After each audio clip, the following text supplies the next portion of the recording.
ఆ మాట ఎక్కడ చెప్పండి ఎవరా చెప్తే వాక్యం ఇస్తాను. ఒకరు కొత్తగా జన్మిస్తే కానీ దేవుడి రాజ్యంలో యోహాను సువార్త 3:3 కనుక పిల్లరా మిలిటరీలో దేవుడు నన్ను రక్షించాడు, బర్మా సైనికులు రక్షించాడు. కనుక చెప్తున్నాను మరోసారి, ఈ రోజుకి నేను రక్షింపడి 50 సంవత్సరాలు 4 రోజులు 4 దినాలు. కనుక పిల్లరా నీవు కూడా ప్రభు కోరుతున్నాడు, ప్రతి వారు కూడా రక్షణ పొంది ఆయనకి జీవ గ్రంథంలో పేరు రాయబడి ఆ రాజ్యములకు వారసులు కావాలని దేవుని యొక్క పరిపూర్ణ ఉద్దేశం. కనుక పిల్లరా నేనే మిక్కిలి అనుకూలమైన సమయము, నేనే రక్షణ దినము, రేపేమి సంభవించును నీకు తెలియదురా ఓ మానవ, రేపేమి సంభవించును నీకు తెలియదురా ఓ మానవా, రేపేమి సంభవించును నీకు తెలియదురా ఓ మానవా.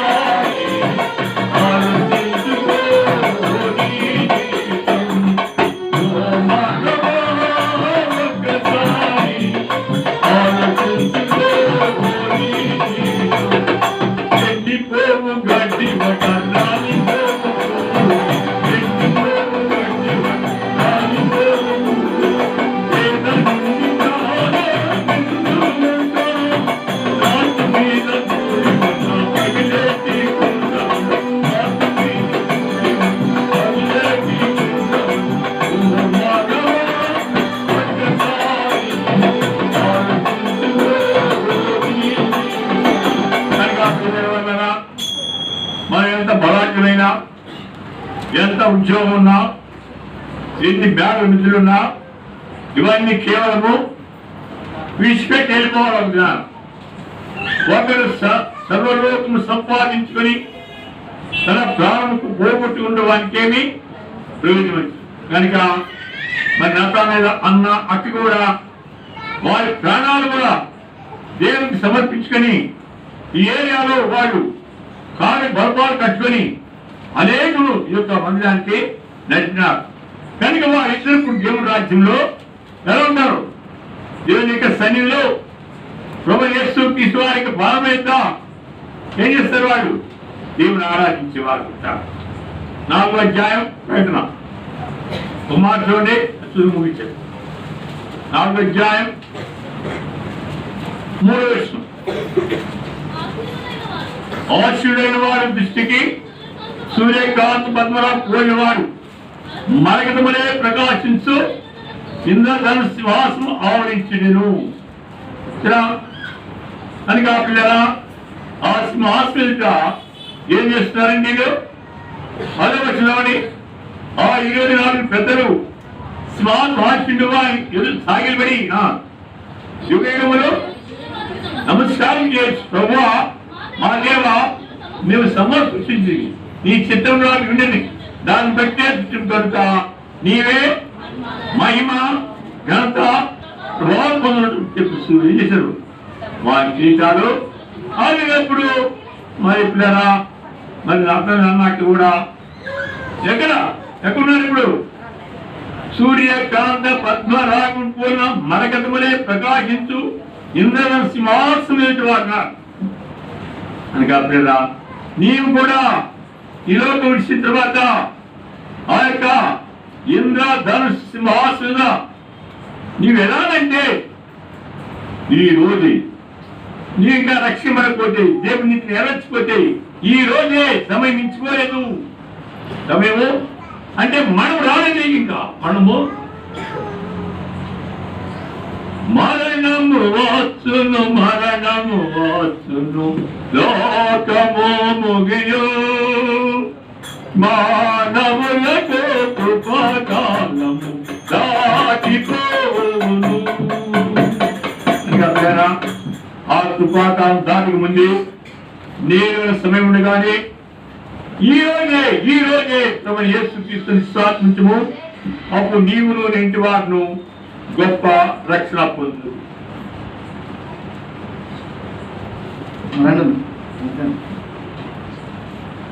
ఈ సమయం లేదు, మళ్ళీ వాక్యం ఉంది కాబట్టి సమయాన్ని పాటించండి. 2 నిమిషాలు. అండి నేను ఇక్కడ 2007లో వచ్చినాను. 9వ నెల 3వ తారీఖు ఇక్కడ దేవుడు నడిపిస్తూ వచ్చిండు. మందిరం ప్రస్తుత దినం సంవత్సరం దినంలో ఇక్కడ దేవుడు నడిపిస్తూ వచ్చిండు. 2008లో 8వ నెల 12వ తారీఖు ఇక్కడ రక్షింపబడ్డాను. ఎన్నోసార్లు ఇక్కడ మేము అనుభవించి వచ్చాము. ఆంటీ మాకు ఆత్మీయ తల్లి. మా ఆత్మీయ తల్లి మాకేం నేర్పిందంటే ఫస్ట్ మాకు వంట నేర్పింది. మాకు కూర్చోబెట్టి అక్కడ కూర్చుంటుండే అన్నీ మొత్తాయి ఇదే అదే అని అన్నీ కూర్చొని అన్నీ లేకపోయినా మెల్లమెల్లగా వచ్చి కూర్చొని అన్నీ ఆత్మీయ తల్లి నేర్పుతూ వచ్చింది. ప్రభు దినంలో శనివారం నేను ఇక్కడ వచ్చినప్పుడు ఇక్కడ మందిరం అంతా నేను శుభ్రం చేస్తుంటే, ఇక్కడ అంతా సాఫ్ చేస్తుంటే, కడుగుతుంటే ఆ తల్లి ఏం చేస్తున్నాయంటే మొత్తం చాయ్ తాగు, అన్నం తిను, భోజనం చేయి. ఎప్పుడు చూసినా నవ్వుతూ ఉంటుండే, ఎప్పుడు చూసినా చిరునవ్వు. ఆ నవ్వు ఎప్పుడు ఆంటీలో ఎప్పుడు చూసినా నవ్వే ఉంటుండే. మన అక్కడ మీటింగ్ జరిగినప్పుడు చేతిలో చూసినప్పుడు నాకు చాలా బాగా కలిగింది. తల్లి ఒక కాళ్ళు నేను ముఖ్యంగా అయినప్పటికీ ఆ ఒక తల్లి చిరునవ్వే, ఎప్పుడు చూసినా చిరునవ్వే. ఆ ఒక చిరునవ్వుకు మనం ఏం చెప్పలేము. ఆ తల్లి అంత ఒక దినం ఆ తల్లిని నేను చూస్తానని నిరీక్షణ నాకు ఉండదు. ఆ తండ్రిని ఆత్మీయ తండ్రినేనని ఆత్మీయ తల్లిని ఈ సాక్ష్యం దేవుడి గురించి. ఇంకా ఎవరైనా ఉంటే దయచేసి రండి.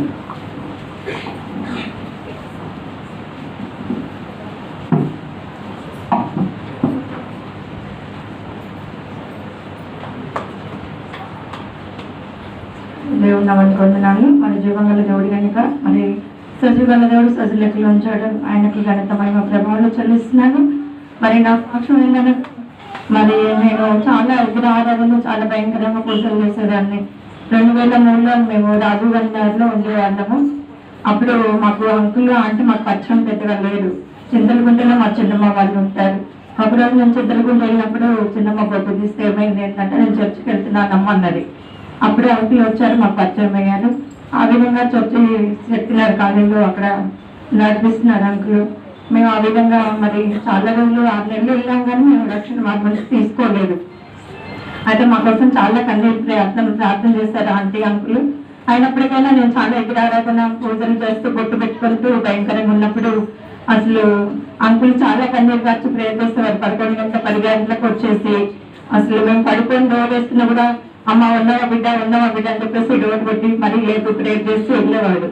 ఆ విధంగా దేవుడు మహాకృపని బట్టి మరి మేము మందిరానికి వెళ్ళడం జరిగింది. 6 నెలల తర్వాత మరి నేను మా తమ్ముడు మా జాను రక్షింపబడ్డాము. ఆ విధంగా దేవుడు మహాకృపని బట్టి వాళ్ళలో మరి దేవుడు దయ కనికరం ఉంచి మరి ఎంతగా నా పిల్లలు అప్పుడు చిన్న పిల్లలుగా ఉండే, అప్పుడు మా అమ్మల్ని నా పిల్లల్ని ఎంతగా ప్రేమించేవాడు ఎక్కువగా. మరి నా కొడుకుని కూడా మరి చోటు పాస్టర్ అని జగదీష్ని వేసుకొని ఎప్పుడు రాత్రి అంతా మరి అక్కడెక్కడ పచ్చడికి వెళ్ళేసి వచ్చేవాడు. మళ్ళీ జగదీష్ కూడా ఒక 6 నెలలతో మేము 8 నుంచి 3 సంవత్సరాలు లేనప్పటికైనా మరి ఆంటీ మాకు ఎక్కువ మా కోసం కన్నీటి ప్రార్థన ఉపవాస ప్రార్థనలో మరి అంకుల్ కూడా చాలా ఓదార్చేవారు. 3 సంవత్సరాలు చాలా కుంగిపోయినప్పటికైనా మరి ఆత్మీయ తండ్రి కన్నా కూడా మరి తల్లి కన్నా భిన్నంగా కూడా మరి నాకైతే చాలా వరకు అంకుల్ చాలా ప్రార్థన చేసి ఆదరణ మరి ఇంట్లో కూడా చాలా వరకు నాకు ఆదరించారు. ఆదరణకర్తగా తల్లిగా కూడా ముందంగా కూడా మా కోసం చాలా ప్రార్థన చేస్తుంది. ఒకదాని ఒక కుమారుడు లేనప్పటికైనా మరి రాయలమ్మ నువ్వేం దిగులు పడ మాకు, మరి దేవుడు గొప్ప కార్యం చేస్తాడు, మరి దేవుడే జగదీష్ నడిపిస్తాడు అని చెప్పేసి ఎంతో మందికి ప్రార్థన చేసింది. మరి ఆ విధంగా ఉన్నప్పుడు కూడా మరి ఎక్కడ ఏ స్థలంలో ఉన్నప్పటికైనా లాస్ట్ సీట్లో 2000 మరి 10 నేను కర్ణాటకలో ఉన్నప్పుడు కూడా మరి అంకులు చనిపోయారు 16లో కూడా. మరి అప్పుడు కూడా నేను అంకులు లాస్ట్ క్షణంలో నేను ఈయన వెళ్తే వచ్చి నేను అంకుల్ చూద్దామని వచ్చినప్పుడు అంకుల్ పరిస్థితి వాళ్ళు బెడ్రూమ్లో పడుతున్నారు.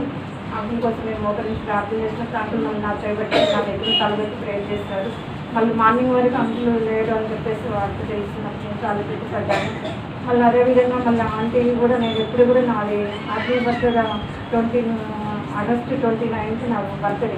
అయితే నేను ఆంటీకి ఏదో ఒకటి నేను సారిగా నేను తీసుకొచ్చిన అదే ప్రకారం నేను పోయిన సంవత్సరం కూడా 2010 కూడా నేను ఆంటీకి ఒకటి చీర తీసుకొచ్చాను కన్నట్లు.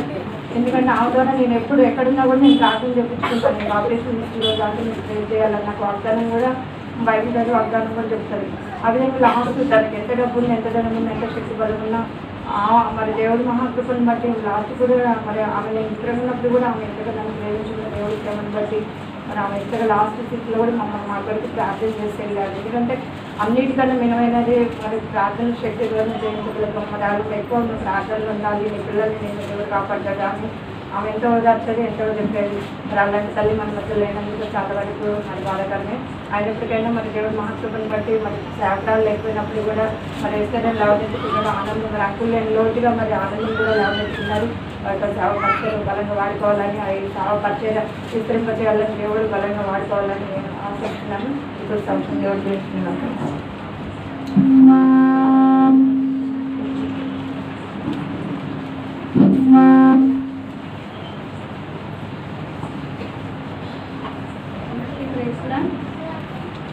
అయితే నాకు 2006 నుంచి తెలుసు. నేను ఫస్ట్ మందిరానికి వచ్చి ఎట్లా అంటే నా దాహం కొలది నేను ఇక్కడికి వచ్చి మందిరాన్ని వెతుక్కుంటూ ఆంటీతోనే పరిచయం. ఫస్ట్ ఆ డోరు అప్పుడు విండో ఉండేది. ఆ విండోలో ఉంచి ఆంటీ ఇక్కడ చర్చి హాస్పిటల్ ఎవరు అంటే నేనే అమ్మ చెప్పు అండి. 2006 అంటే ఇప్పటికి దాదాపు 13 సంవత్సరాలు. ఆంటీ ఆ రోజు టీవీ సీరియల్ చూస్తున్నారు. చూస్తూ ఏంటమ్మా ఏం కావాలి అని అడిగింది. మళ్ళీ నాకు వెళ్ళి తిరిగి చూసి ఆ మూలకి ఆంటీ పడుతున్న గడి దగ్గర చివరికి మూలకి టీవీ ఉండేది. నేను ఆ కిటికీలో ఉంచి అడుగుతున్నాను కానీ ఆంటీ డోర్ తీసి లోపలికి రమ్మంటలే. సరే నేను కొత్తదాన్ని కదా భయపడుతున్నారేమో కానీ ఆంటీ నాకు ప్రేరు చేస్తారని కూడా నేను అడగలేదు, ఆంటీ కూడా చేయించుకోమని అడగలేదు. వెళ్ళిపోయా. ఇంటికి వెళ్ళిపోయి నేను కూర్చొని ప్రేయర్ చేసుకునే మందిరం కావాలని దేవుడిని అడిగితే నాకు అక్కడ తీసుకెళ్ళాడు. ఆంటీ ప్రేయర్ కూడా చదివాను. ఇంటికి ఏడ్చి ప్రేయర్ చేసుకున్నాను. దాంట్లో నేను చేసుకున్నాక అంకుల్ రాగానే ఆంటీ ప్రేయర్ రిక్వెస్ట్ కానీ దేవుని బిడ్డలు కానీ మర్చిపోదు. ఆంటీ అంకుల్ చెప్పిందంట ఏం పేరు అమ్మాయి పేరు అంటే ఏమో నేను పేరు కూడా అడగలేదు, వెళ్ళిపోయిందన్న అన్నాను. సరే ప్రభా మళ్ళీ చూద్దాం సండే వద్దామని నేను డ్యూటీకి వెళ్తే ఇక్కడ చూస్తూ ఉండేదాన్ని వాక్యాలు. సండే వచ్చాను నేను. సండే వస్తే అంకులే మెసేజ్ చెప్తున్నారు. అంకుల్ వాయిస్ స్లోగా ఉంటుంది. నేను వెళ్ళి ఆ కుటుంబం దగ్గర కూర్చున్నా. నాకు అంకుల్ వాయిస్ వచ్చినట్లు అమ్మ నేను ఈ మందిరానికి రాని వెళ్ళిపోయా. ఆ రోజు అంకుల్ ఆంటీ నా పేరు తెలుసుకున్నారు. తెలుసుకొని 1 month తర్వాత అంకుల్ ఇంటికి వచ్చారు. మా అమ్మ నీ త్వరగా ప్రే చేస్తున్నా నేను మందిరానికి రావాలని చెప్పారు. ఏమో నా హృదయంలో ఆంటీ టీవీ చూసేదే ఉంది. నేను ప్రే చేస్తాను. ఇంటికి ఏడ్చాను. రోజు ప్రే చేస్తాను ఆంటీ కొరకు. సేపుగాలు అట్లా ఉంటుంది. అయితే దేవుడు ఆంటీతో మాట్లాడాడు. ఆంటీ 1 monthలోనే పరలోక నరలోకం ఒక బుక్ ఉంది. మన అమరపేట వాళ్ళు తీసుకొచ్చి ఇచ్చారు ఆ బుక్ ఆంటీకి. అందులో ఏముందంటే పరలోక నరకం ఆంటీకి మనకి ఏం తగ్గిందంటే ఈ లోకంలో మనం ఏం చేస్తామో పరలోకంలో అది దేవుడు అధికంగా ఇచ్చి మనల్ని శోధిస్తారని అందులో ఉంది. అమ్మో నేను టీవీ చూడను. ఆంటీ వెంటనే టీవీ తీసేస్తుంది. 1 monthలో టీవీ తీస్తారు ఇంట్లో. ప్రభా ఇంత గొప్ప దేవుడు ప్రార్థన వెంటనే ఉంటావా అనుకున్నాను. నేను అనుకొని నేను మందిరానికి రథం మొదలుపెట్టాను. అయితే నాకు ఏ రోజు ఆపకుందో ఆ రోజు ఇద్దరు నా కొరకు ప్రే చేసేవాళ్ళు. అంకులు ఇంటికి వచ్చేవాళ్ళు. తర్వాత ఒకరోజు నేను ఒక 2 years ఇక్కడే రూమ్లోనే ఉండి ఖాళీ చేసి వెళ్ళిపోయాను. తెల్లవారుజాము ప్రేయర్ చేసుకున్న అలవాటు ఉంది నాకు. ఎట్లా అంటే గట్టి భయంకరంగా నాకు ఎంత ఇంట్లో శోధన ఉంటుందో అంత భయంకరంగా నేను ఏడ్చేదాన్ని. ఏడుస్తుంటే ఒకరోజు నేను మళ్ళీ ఇల్లు ఖాళీ చేసి వెళ్ళిపోతే ఆంటీ ఉండి పొద్దున్నే 4 గంటలకు ఆంటీకి ఆ ప్రేయర్ లేపుతుందంట. లేచి కూర్చొని బెడ్రూమ్ అప్పుడు అంకులకి కిటికీలో చూస్తున్నాడు. ఏంటి బిడ్డ లేదు కదా ఇల్లు ఖాళీ చేసి వెళ్ళిపోయింది ప్రార్థన లేపుతుందంటే డోర్ తీసి నన్ను పిలుస్తున్నాడు. రాగమ్మ అని గట్టి కలుస్తున్నాడ. అంకుల్ ఉండి నీకు పిచ్చిలేస్తుందా పిల్ల లేదు కదా ఖాళీ చేస్తుందంటే పిల్ల ప్రార్థన నిలబడుతున్నాయా నాకు అని అనేసి కొంచెం ప్రేయర్ చేసుకుని నాకు ప్రేయర్ చేస్తున్నాడు. చేసినాక అది ఎవరికి చెప్పలే. నా నెంబర్ ఆంటీ దగ్గర అంకుల్ దగ్గర ఉంటుంది. ఫోన్ కూడా చేయలేదు నాకు. నేను ఖచ్చితంగా అమ్మాయిని చూడాలి, ప్రభువాన్ని తీసుకురాని కొట్లాడిందంట. నేను ఎందుకో సండే చెప్పడానికి వెళ్తుంది అక్కడి నుంచి అంటే పెద్దకి నాకు ఆంటీని చూడాలనిపించి కమల పండ్లు తీసుకొని ఇంటికి వచ్చాను. ఇంటికి రాగానే మీద పడి గట్టి గౌరవించి నడుస్తుంది. ఏంటమ్మా అంటే, అమ్మ ఇట్లా వచ్చింది నాకు, వెంటనే దేవుడు ప్రేయర్ విని నేను తీసుకొచ్చాడు ఇంటికి అని అనగానే నాకు చాలా హ్యాపీ అనిపిస్తుంది. నాకు కూడా నేను చూడాలనిపిస్తుంది. అంటే దేవుని కార్యాలు వాళ్ళు ఎట్లా అంటే మనుషులతో పంచుకోరు, వాళ్ళ మధ్యవర్తి దేవుడు అంటే యేసుప్రభు ఒక్కడే, యెహోవా తండ్రి ఒక్కడే. దీనికి ఏంటి సాదృశ్యం అంటే మనం ప్రార్థన చేస్తే వినలేదనుకుంటాం దేవుడు, కానీ వెంటనే వినేవాడు. అయితే చనిపోయే రోజు వరకు కూడా నేను పాప చేతులు కట్టుకొని చర్చకి వస్తే, ఏమీ నోటికి వెళ్తావు, మంచి మంచి చేతులు కట్టుకెళ్తావు, నువ్వు ఇట్లా వెళ్ళొద్దు, నేను చూడద్దు, నేను ఎప్పుడు కట్టించేది. నా తల్లి ఒక తల్లి లాగా నన్ను అంత ఆదరించింది. చనిపోయే ముందు రోజు వరకు కూడా ఎట్లా అంటే 3 గంటలకు వెళ్ళి ట్రై చేస్తుంది. ఆంటీ మీకు ఎట్లా కనిపిస్తుంటే రాకమమ్మ అంతే అనేది 3 గంటలకు లేచి బెడ్లో ఉండి కూడా 3ంటికి వేసి ట్రై చేసేది. ఇంత శ్రమంలో ఉండి కూడా ఇలా ట్రై చేస్తుంది.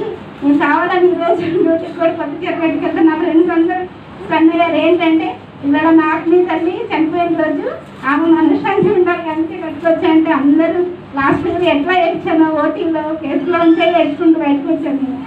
ఇట్లా చనిపోయిందని తెలియగానే ఈ బయటలో హ్యాపీ ఉందంటే, అవును నేను కూడా చూస్తాను బద్లోకంలో నా ఆత్మీ తల్లిని మళ్ళీ ఎవ్రీడే నన్ను చూడండి. ఆమె ఒకరోజు 2 రోజులు ఇంటికి లేకపోతే వెంటనే పిల్లలందరూ పంపించేది, చూడండి చూస్తుంది. ప్రతి సేవకులు అడిగినప్పుడు నా పెద్ద కూతురు అని చెప్పే సాక్ష్యం ఉంది. నేను వాళ్ళ దగ్గర పొందుతున్నా, వాళ్ళు కూడా వాళ్ళ దగ్గర అంత ప్రేమ చూపించారు. దేవుడి చిన్న సాక్ష్యం చూపించునుగా.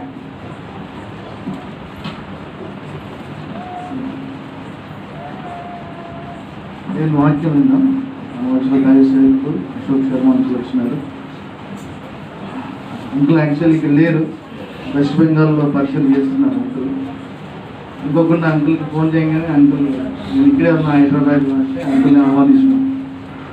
అయితే అంకుల్ ఇంట్లో అమ్మని కానీ నాన్నని కానీ బాగా పర్సనల్గా పరిచయం బాగా ఎక్కువ.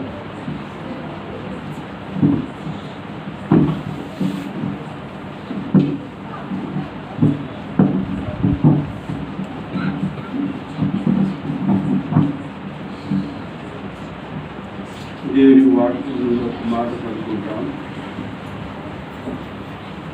కీర్తనలు 16 అధ్యాయం. కీర్తనలు 16 అధ్యాయం.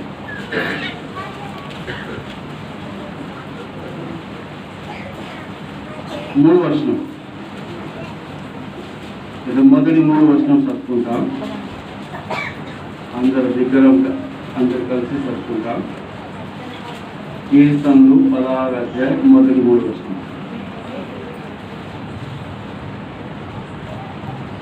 Preserve me, O God, for in you I take refuge.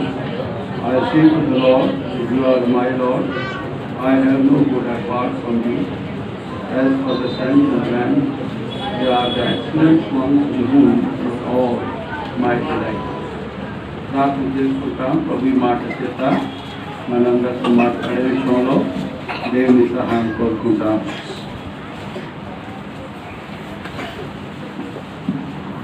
పరిశుద్ధమైన తండ్రి, కృపచేత దువా మరలా మమ్మలను మీ చిత్తగా మీ పాదశనంలో మీరే మీ చిత్తగా నడిపించే విధానాన్ని బట్టి వాళ్ళని తెలుస్తున్నాం. మీరు శ్రమించిన విధానముగా ఏలైనగా ఎక్కడిద్దరు ముగ్గురు నానంతో ఎక్కడ కూడా ఎక్కడ ఉంటాను. మీరే మీ చిత్తగా మీ వాగ్దానం ప్రకారంగా మీరే మా మధ్యలో ఉన్నారు. వాళ్ళని తెలుస్తున్నాం. ముఖ్యంగా ప్రత్యేకమైన దినంని బట్టి వాళ్ళని చూపిస్తున్నాం. మీ దాసరాలకు మీరే ముఖ్యంగా మీ శ్రమంలో మీ ఉద్యోగంలో మీరు తెలిసిన విధానాన్ని బట్టి వాళ్ళని చూపిస్తున్నాం. ఇదిగా మీ దాసరాలను జ్ఞాపకం చేసుకొని ఇదిగా మీ పాఠంలో మేము వచ్చి పాటల ద్వారా మేము కొనియాడి మీరు స్తుతించి మీరు ఆరాధించి మీ దాసుల పక్షంలో ఇవ్వబడిన సాక్షిని బట్టి కూడా వాళ్ళని చూపిస్తున్నాం. ఇదిగా మా ధ్యానం నిమిత్తం తీసుకొచ్చిన వాక్య భాగాన్ని బట్టి కూడా వాళ్ళని చూస్తున్నాం. మీరే విచిత్రంగా ఆనందపత్రం మీరు మాట్లాడండి. కనబడిన చీకటి శక్తులు దురాత్మ సమూహం ఈ పరిశుభ్రాంతాన్ని బంధిస్తున్నాయ్యా. ఇదిగా మానవులుగా ఉన్నాం. నేను విధానంగా తప్పిపోయిన వారిగా ఉంటున్నాం. శిలలో కార్చబడిన మీ ప్రశస్త రక్తం చేత నా ఆత్మ ప్రాణ దేహంతో కడిగి పరిశుద్ధపరచండి. ఎల్లప్పుడూ మీ దృష్టిలో నిందరహితగా నిర్దోషముగా నిష్కలంగా నిలబడే విషయంలో సహాయం చేయండి. మీ విషయంలో కూడి పరిధులకు కృత చేత సంధించబడిన వారుగా దర్శించబడిన వారుగా ఉండే విషయంలో సహాయం చేయండి. రక్షణ లేని వారు రక్షించబడే విషయంలో సహాయం చేయండి. రక్షించబడిన ఆత్మ జీవితంలో మమ్మల్ని కొనసాగించిన వారుగా ఉండే విషయం కూడా సహాయపడండి. ఇంతవరకు సమస్త విషయంలో మీరే మిత్రుసరిగా తోడుగుడి చేసిన ప్రతి మేలు సహాయం బట్టి వందం చెల్లించి ఏసునామతో అడుగుతున్నాం తండ్రి. ఆమేన్.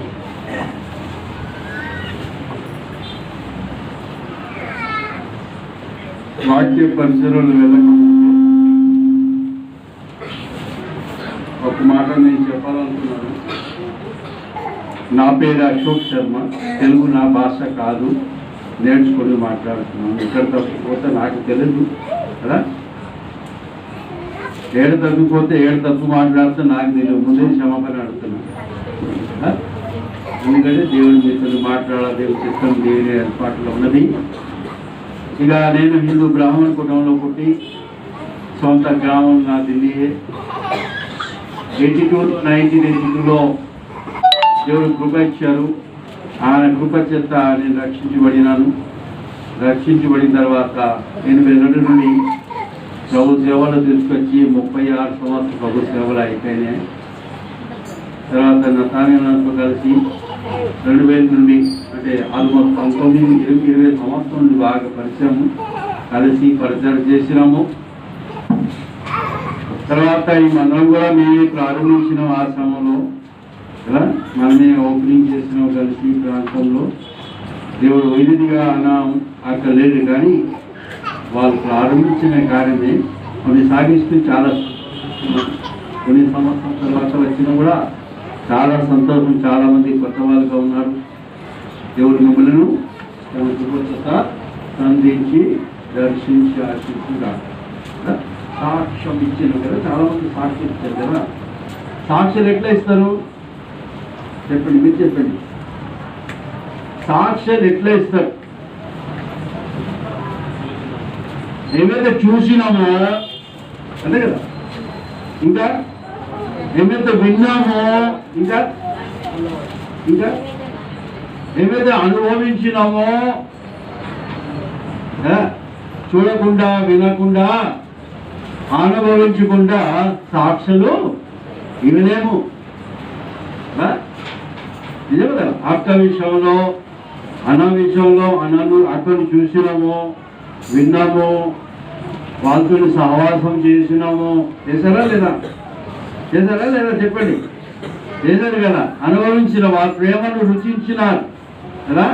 వాళ్ళ ప్రార్థన జీవితము, వాళ్ళ సాక్షి జీవితం ఏం చేసినాం?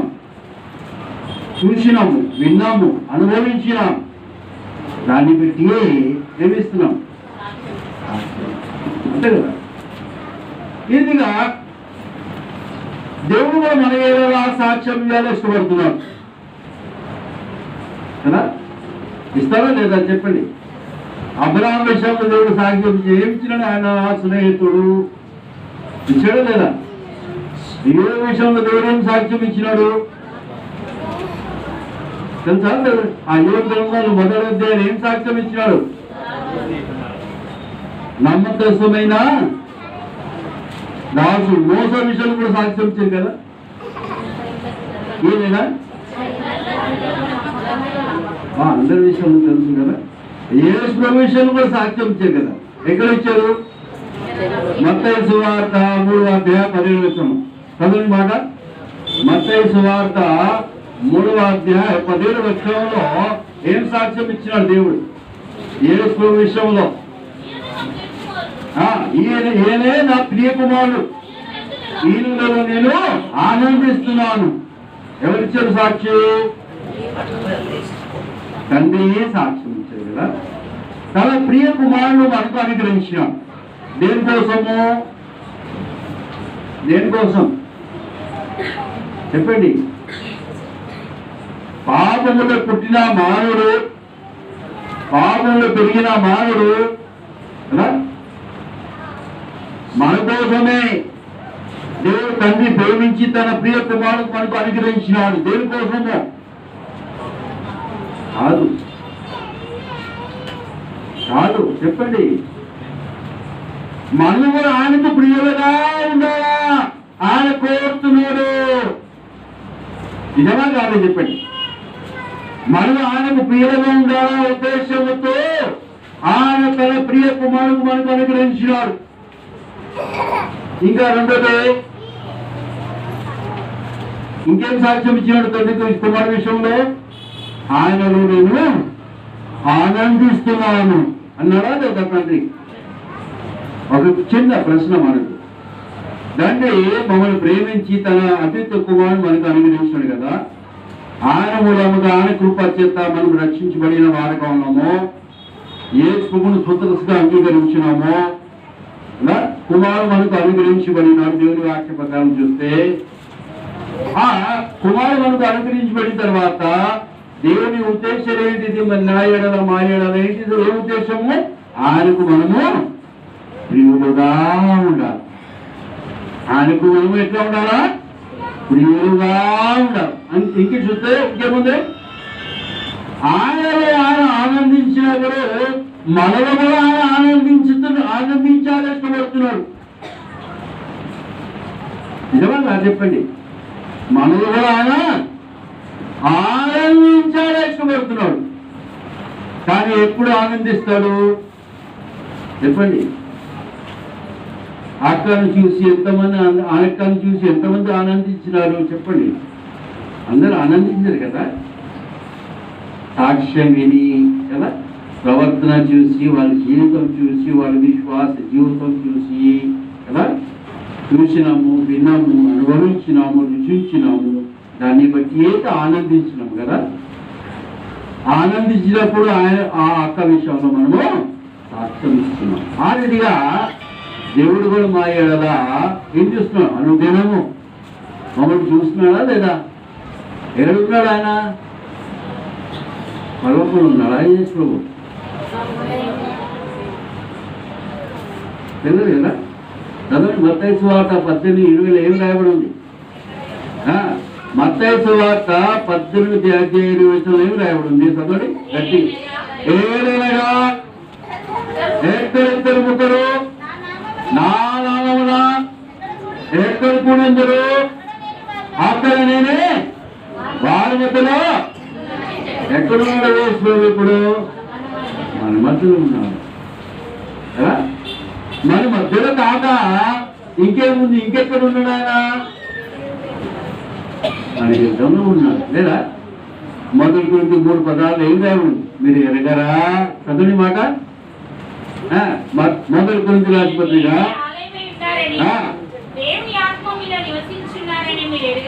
ఎరగలేని వారిగా ఉన్నాము. ఏం ఎరగలేని వారిగా ఉన్నాము? యేసు ప్రభువును స్వంతంగా అంగీకరించిన తర్వాత దేవుడు తన కృప చేత మా దేవుడు తన ఆలముగా మార్చుకున్నాడు. ఈ సంగతి ఎరగలేని వారికి ఉన్నాం. అంతేకాక ఇంకేముంది? పరిశుద్ధ ఆత్మ మన హృదయంలో నివసిస్తుంది. విషయం కూడా ఎట్లా ఉన్నాము? ఎరగలేని వారికి ఉన్నాము. అంటే మన దేహం దేవుని కృప చేత తన ఆలంగా మార్చబడింది. తన పరిశుద్ధ ఆత్మ ద్వారా నాలో మాలో నివసిస్తూ సంగతులు కూడా ఎట్లా ఉన్నాము చెప్పండి? ఎరగలేని వారికి ఉన్నాం. ఒకటి ఎరిగినా కూడా ఎట్లా ఉన్నాం తెలుసా? మర్చిపోయిన వారిగా ఉంటాం. మర్చిపోతాం కదా. ఒక మాట చదవండి. ఇర్మియా గ్రంథంలో 18:6 చూడండి ఏం రాయబడింది? ఇర్మియా గ్రంథము 18:6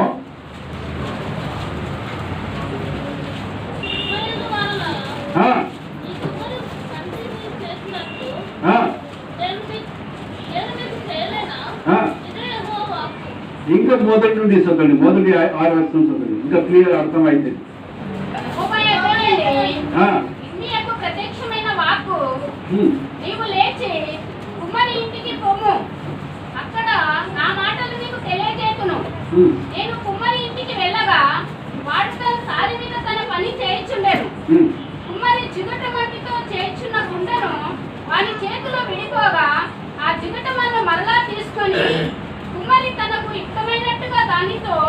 మరి ఒక కుండను చేశాను. అంతటా యెహోవా వాక్కు నాకు ప్రత్యక్షమై ఇలాగూ సెలవిచ్చెను, ఇశ్రాయేలీయులారా, ఈ కుమ్మరి మంటికి చేసినట్టు నేను మీకు చేయలేనా? యెహోవా వాక్కు. అది యెహోవా. ఇంకా చదువు పూర్తిగా. జిగట మన్ను కుమ్మరి చేతిలో ఉన్నట్లుగా ఇశ్రాయేలీయులారా, మీరు నా చేతిలో ఉన్నారు. ఎవరి చేతిలో ఉన్నాము? మరొకది మాట చదండి, 5 అవుతుందా? ఇశ్రాయేలీయులారా, ఎక్కడున్నా మనము? ఆయన చేతుల్లో ఉన్నాము. నువ్వు రక్షించబడినా రక్షించబడలేకపోయినా, నువ్వు యేసుని ఎరిగినా ఎరగలేకపోయినా, నువ్వెవరో మనమెవరో దేవుని వాక్య ప్రకారం చూస్తే మాటి తప్ప ఏమి లేవు. ఏమో మనము ఇంగ్లీష్లో జస్ట్ ప్రకారం ఆది కాలంలో చూస్తే 2వ అధ్యాయంలో దేవుడు ఏం చేసినాడు? మానవుడు ఏం చేసినాడు? దేంతో నిర్మించినాడు?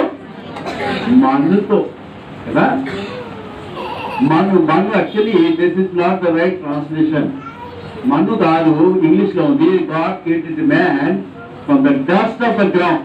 డస్ట్ అంటే ధూళి. ధూళి దేనికి పనికి రాదు. ఏమైనా పనికి వస్తుందా ధూళి? చెప్పండి. ఇంటి నుండి స్నానం చేసి ఒక్కొక్క రౌండ్ బజార్ కొట్టి వస్తే ఏమవుతుంది? ధూళి పట్టేస్తుందా లేదా? దేవుని ఇంట్లో ఏం చేస్తాం మనము? శుభ్రం చేస్తామా లేమా కదా? ఎక్కడెక్కడ చూసినా ధూళి ఉంటుంది. ఎక్కడెక్కడ చూసినా ధూళి ఉంటుందా లేదా? ధూళిని ఏం చేస్తాము? అనుదినం ఏం చేస్తాం? డస్టింగ్ చేస్తాం కదా. ఏం చేస్తాము? శుభ్రం చేసి ఆ ధూళిని జమ చేసి బ్యాంకులో తీసుకుపోయి జమ చేస్తామా? ఎవరు తీసుకుపోతారు బ్యాంకులో? ఏం చేస్తాము? కనికరించకుండా ఏం చేస్తాం? ప్రేమించకుండా ఏం చేస్తాం? ఇట్లా ఎగరేస్తాం, పడేస్తాం. అంతే కదా.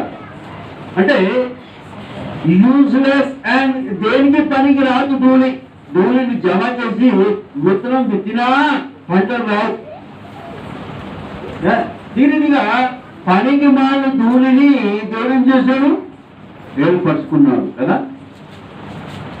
ఎందుకంటే ధూళిలో ఒక మంచి గుణం ఉంది. ఏ గుణం ఉంది? మంచి గుణం తెలుసా?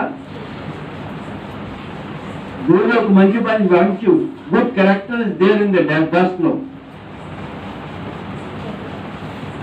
హత్తుకుంటేనే మీరు ఇష్టపడినా పడలేకపోయినా, నిజమే కాదు చెప్పండి, మీరు ఇష్టపడినా పడలేకపోయినా ఏం చేస్తుంది? డస్ట్ హత్తుకుంటే పట్టుకుంటే కదా. ఏమే కాదు చెప్పండి. దాన్ని బట్టి ఒక మంచి గుణం దేవుడు చూశాడు. దేవుడు ఆ ధూళిలో డస్ట్ లో దాన్ని బట్టి ఆ మంచి గుణంని బట్టి దేవుడు ఎవరిని తీసుకున్నాడు? మానవుని నిర్మించాలంటే డస్ట్ తీసుకున్నాడు. ధూళిని తీసుకొని ధూళితో మానవుని దేవుడు నిర్మించినాడు. దేనికోసము? ఎల్లప్పుడూ మనము ఎట్లా ఉండాలా? దేవునికి హత్తుకొని ఉండాలి. ఎట్లా ఉండాలి? మనము దేవునికి హత్తుకొని. పిల్లలు తల్లిదండ్రికి హత్తుకుంటే ఎంత సంతోషిస్తారు? తండ్రి ఎంత సంతోషిస్తాడు కదా. అయ్యా నా కుమార్తె ముద్దులు పెడతారు కదా. నిజమే చెప్పండి. ఆనందిగా దేవుడు మానవుని సృష్టించిన పేరుతోని ధూళితో. దేనికోసము? ఎల్లప్పుడూ మన దేవునికి ఎట్లా ఉండాలా? హత్తుకొని ఉండాలి. కానీ పాప స్వభావాన్ని బట్టి ఏం చేస్తాము? హత్తుకోకుండా పారిపోయిన వారుగా ఉంటాం కదా. దీనిగా దేవుని వాక్య ప్రకారం చూస్తే లాజరేనిదిగా దేవుని వాక్యం రాయబడించిన క్రమం లేక కొన్ని మాటలు చెప్తున్నాను. లాజరేనిదిగా దేవుని వాక్యం రాయబడి లాజరును యేసు ప్రభు ప్రేమించాడు కదా. మాటికి వాళ్ళ ఇంటికి పోయినాడు. కానీ లాజరు యేసు ప్రభును ప్రేమించండి కదా. ఎప్పుడు వెళ్ళినా పారిపోయిన వాడుగా ఉన్నాడు. పారిపోయి ఎక్కడ పోయినా నానా వ్యాధికి గురి అయినాడు. శివుల్లో మనంకి గురి అయినాడు. శివులకు చూస్తే సమాధిలో తీసుకుపోయి పెట్టేస్తున్నారు. అంతే కదా. ఇదిగా ఒకవేళ మీరు ఎవరైనా సరే దేవుడు మిమ్మల్ని ప్రేమిస్తున్నారు. మీరు దేవుడిని ప్రేమించలేని పరిస్థితుల్లో లాజరు వలె పారిపోయిన వారుగా ఉంటే ఒక్కరోజు మీ జీవితంలో కూడా ఏమొస్తుంది? అనారోగ్యం వస్తుంది. అనారోగ్యముగా మరణం వస్తుంది. మరణం తర్వాత సమాధిలో మీరు చేర్చబడతారు. నిజమా కాదొప్పండి. తిరిగిగా సమాధిలో చేర్చబడిన తర్వాత సమాధిలో ఎంతమంది మంత్రులు వస్తారు? లోపల వారస్తుల మంత్రి మమ్మల్ని ఏం చేస్తారు? సమాధిని పెట్టి మట్టి పోసి అందరు వెళ్ళిపోతారు. కానీ మన సమాధిలో మనతోని ఎవరు ఉండరు. ఉండరుగా ఉండాల. దానికోసం ఆఖరిగా రాకమునిపై తిరిగా ఆ లాజరు జీవితంలో భయం వచ్చింది. దేవుని వాక్య ప్రకారం చూస్తే యోహాను వార్త 11వ అధ్యాయం 35 రాయబడింది. యేసు ఏం చేశాడు? యేసు కన్నీరు విడిచినాడు. దేని కోసం? ఎవరి కోసం? లాజరు కోసం. ఎందుకు కన్నీరు కాల్చినాడు యేసు? ఆయన ఎక్కడ ఉండాలి? ఎక్కడున్నారు? ఎవరు ఉండాలి? ఆయన లాజరు యేసు ప్రభుత్వం ఉండాలా? ఎక్కడున్నారు? సమాధిలో ఉన్నారు. దాన్ని బట్టి ఆయన కన్నీరు కాల్చినాడు. చివరిలో ఒక మాట అన్నాడు కదా, ఏమన్నాడు? లాజరు బయటికి రా అంటే ఆ లాజరు బయటకు వచ్చేస్తున్నాడు. ఎందుకంటే ఆయన మాటలు ఏముంది? జీవం ఉంది. ఈయనగా దేవుడు మనతో మాట్లాడుతున్నాడు.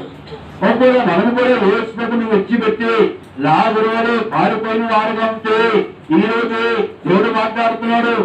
ఈ ప్రత్యేకమైన కూడుల ద్వారా దేవుడు మీతో మాట్లాడుతున్నాడు. ఈ రోజే క్షణమే మీ పాపములు ఒప్పుకొని యేసు ప్రభువుని సొంతగా అంగీకరించి మీ జీవితం దేవునికి అప్పగించాలా?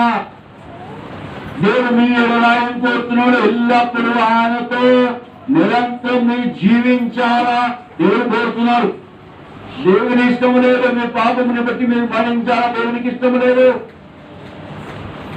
పాపం నుండి వచ్చి జీవితము మరణం మీరు అనుభవించాలా? దేవునికి ఇష్టము కాదు.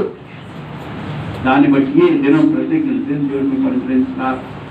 ఈరోజు ఈ క్షణమే అయ్యా నన్ను క్షమించు అయ్యా, లాజరు వలె నిన్ను ప్రేమించక నీ యొక్కకి రాక నీతో కలిసి జీవించక నేను జీవిస్తున్నా అయ్యా, నన్ను క్షమించు అయ్యా, ఈరోజు ఈ క్షణమే నేను వస్తున్నాను.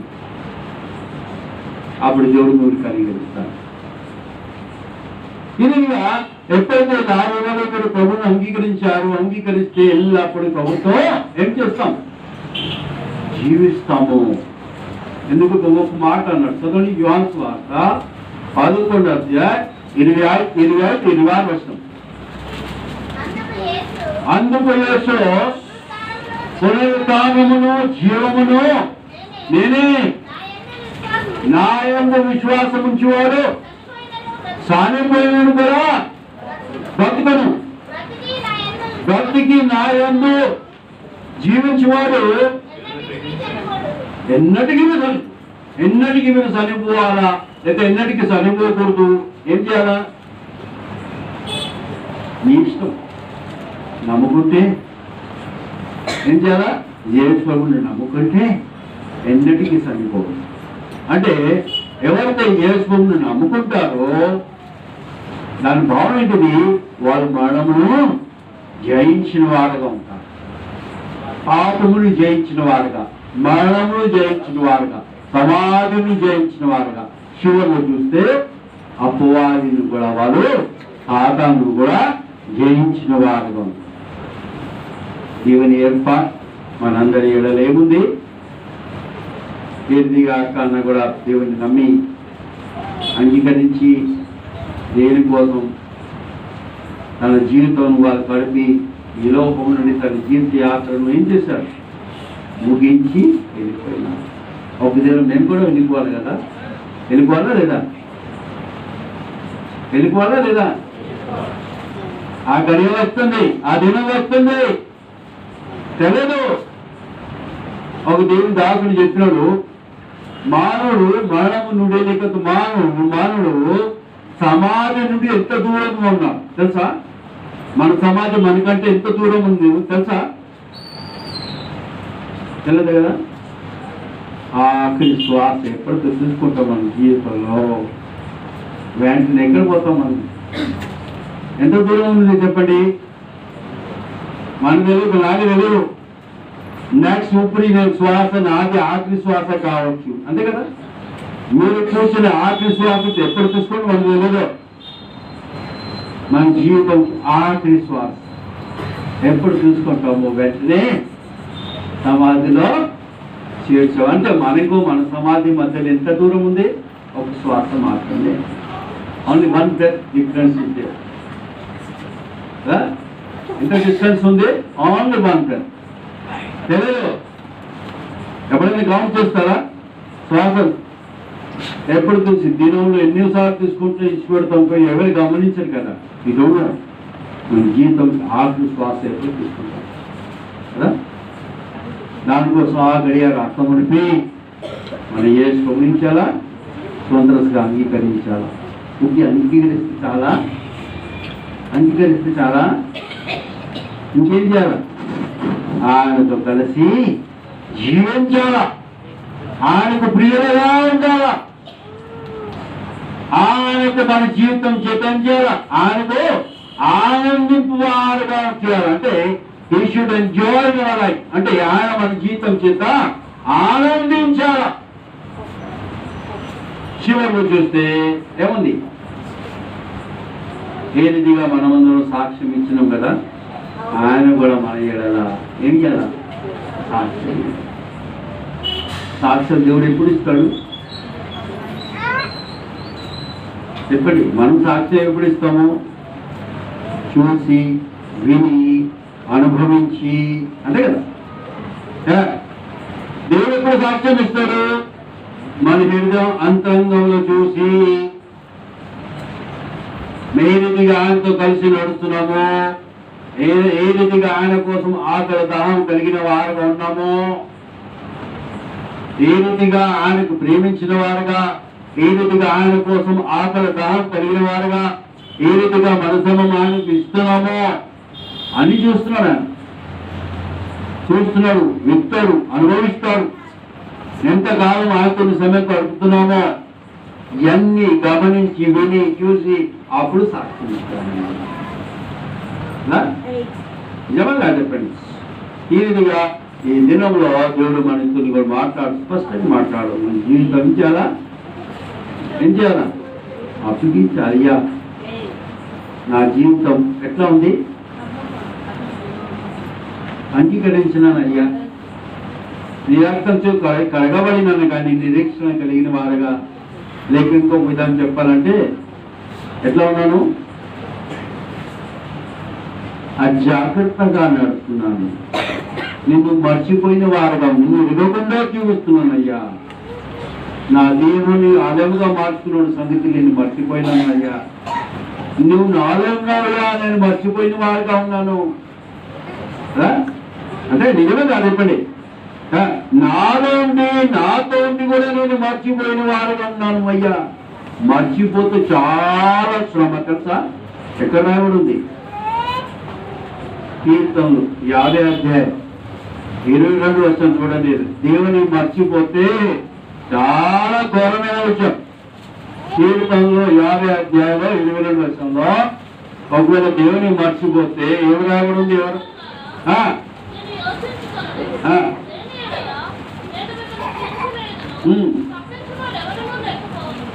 మరలా చూడండి దగ్గరగా.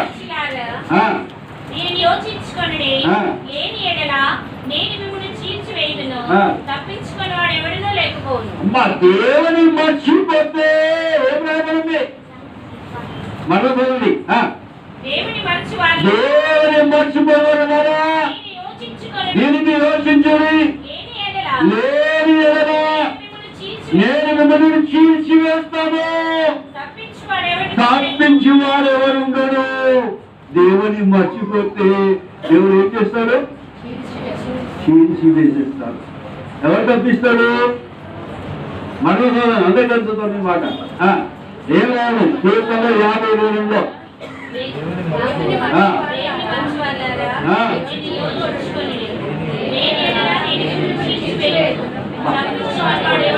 దేవుని మర్చిపోతే ఎవరైనా మర్చిపోను పర్వాలేదు, ఎవరైనా మర్చిపోయినా పర్వాలేదు.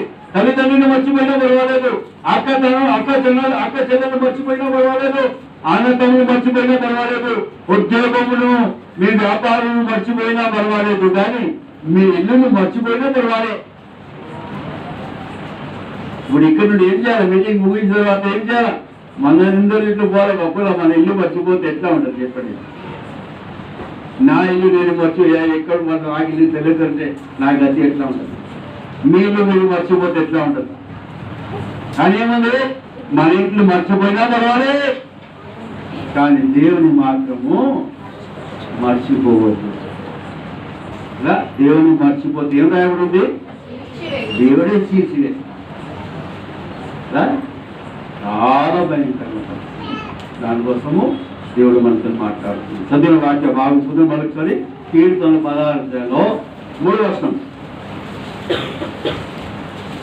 కీర్తనలో 16 వచనం. భూమి మీద ఉన్న భక్తులే శ్రేష్ఠులు, వారు నాకు కేవలము ఇష్టలు. మరలా చదవండి 3వ వచనం.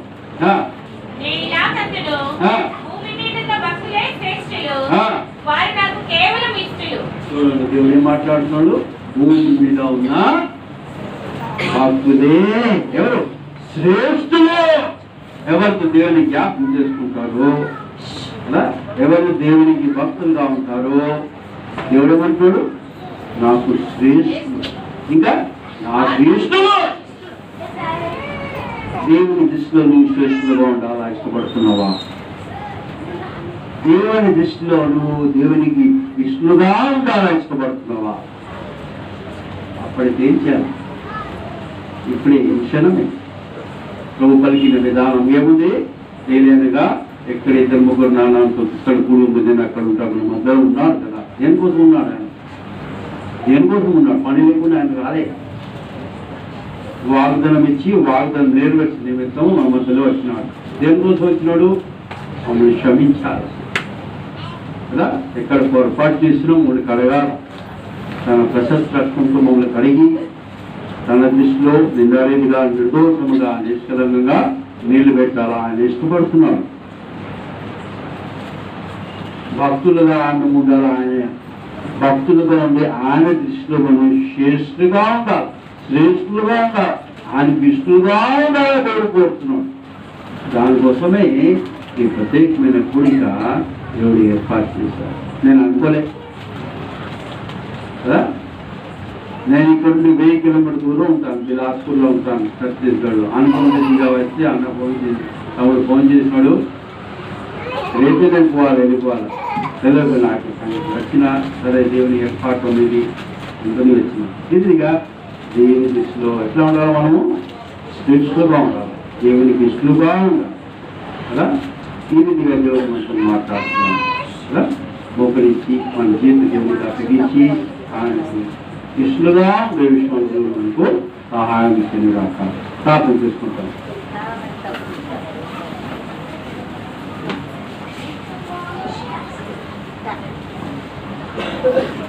మనసులో రాజు ద్వారా కూడిక ముగిస్తాం.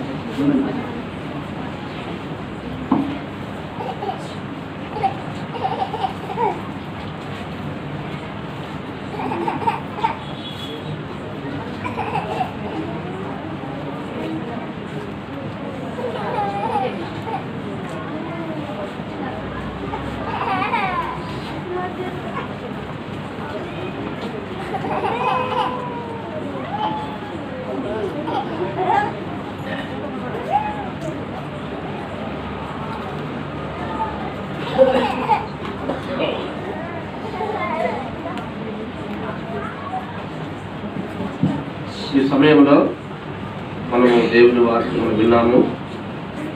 మరి అక్క అన్న లోకాన్ని విడిచి వారు దేవుని రాజ్యం వెళ్ళారు, దేశంలో ఉన్నారు. ఈ సందర్భాన్ని బట్టి దేవుడు మనతో మాట్లాడుతూ వచ్చాడు.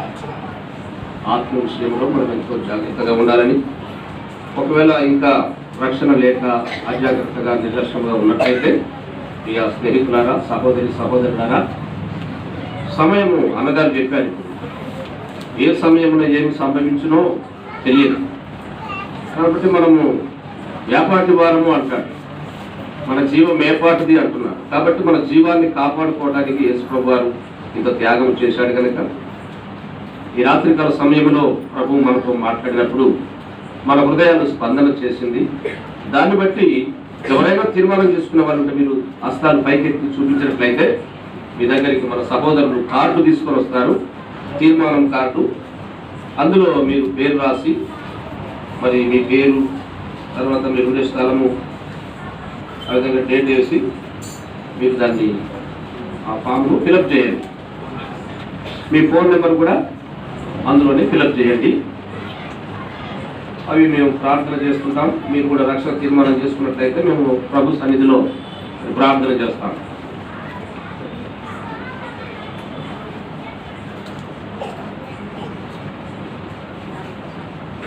ప్రార్థన చేసుకుందాం.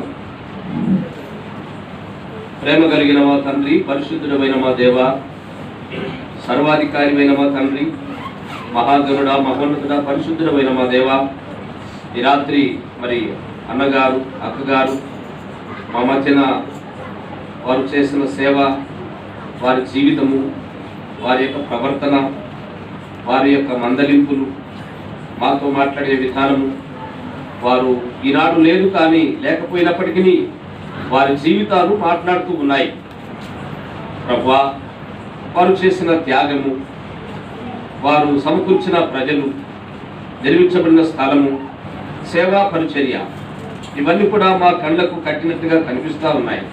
పరిచర్య యొక్క భారమును తన కుమారుడు, అలాగే మా తండ్రి కుటుంబము ఏకీభవించి నీ కాడి కిందికి రాగలడు, ఆగిపోయే పరిచర్య కాకుండా కొనసాగించిన కొరకై ఆనాడు మా తండ్రి మోషే ద్వారా, తద్వారా యెహోషువ, కాలేబులు నిండు మనసుతో వెంబడించినారు. అలాగున మా తండ్రి సంఘము చెదిరిపోకుండా నీ దాసుని స్థిరపరిచి, తన తండ్రి లేని లోటు, మీరు లేని లోటు నీ దాసుని ఏర్పరచుకొని ప్రత్యేకించుకొని ప్రభా, మరి ఈ బాధ్యత, ఈ భారము ఈ దాసునికి అనుగ్రహించారు. ఇది మీరు వచ్చే వరకు మా ప్రభా కొనసాగించే పరిచర్యగా, నిలిచే పరిచర్యగా కొనసాగించబడినట్లుగా మీ కనుదృష్టి ఇక్కడ ఉంచండి ప్రభు, సహాయపడండి ప్రభా. ఉంచారు, మీకెంతో వందనాలు చెల్లిస్తున్నాను. మరి సంఘ సహవాసము, పరిశుద్ధులు, చిన్నలు, పెద్దలు, వృద్ధులు, యవనస్తులు మరి ప్రభా నీ దాసునితో ఏకీభవించి ప్రభా యెహోషువను వెంబడించినట్లుగా, మోషేను వెంబడించినట్లుగా ఇశ్రాయేలు ప్రజలు ఈనాడు కూడా మా తండ్రిని దాసుని వెంబడించి మేము మోషే మాట విన్నట్లు నీ మాట కూడా వింటామని యెహోషువతో అన్నారు. అలాగున విని సంఘము, సహవాసము, పరిచర్యలో ముందుకు సాగుటకు సహాయపడమని యేసుక్రీస్తు నామములో ప్రార్థించి విశ్వాసముతో వేడుకొనుచున్నాము తండ్రి, ఆమేన్. మన దేవుని కృప, తండ్రి ప్రేమ, పరిశుద్ధాత్మ సహవాసం మనకందరికీ ఇప్పుడు ఎల్లప్పుడూ తోడుండును గాక.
Praise the lord. వచ్చిన వాళ్ళందరికీ నా యొక్క మనవిని దీనికి వచ్చినందుకు అందరికీ ప్రైజ్ ది లార్డ్. దయచేసి కొద్దిసేపు ఈ ఆవరణ ఖాళీ చేసి ఇక్కడే భోజనాలు ఏర్పాటు చేస్తాం. దయచేసి కూడికి ఇంత అయిపోయింది. తిరిగి కొత్త వారు వస్తే తిరిగి ప్రభుదినం ఆదివారం ఉదయం 10:30 గంటలకి ఆరాధన ఉంటుంది. దయచేసి కొత్త వారు ఉంటుంది, దయచేసి మమ్మల్ని కలిస్తే వారిలో జరిగే పరిచర్య కూడా చెప్తాం. అందరికి ప్రైజ్ లార్డ్.